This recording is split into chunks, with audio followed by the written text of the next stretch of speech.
Isang emergency lang, balik zero ka.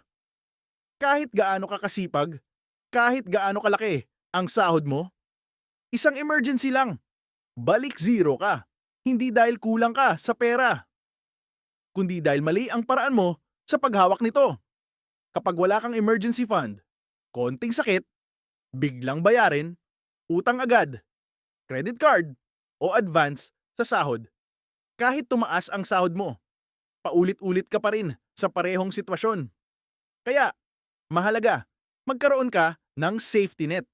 Hindi bumabalik sa zero. Emergency fund is not about being rich.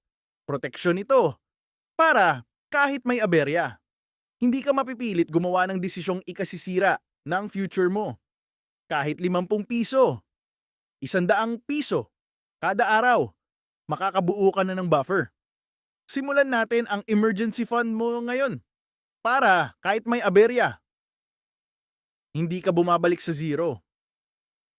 Follow para di ka maiwan.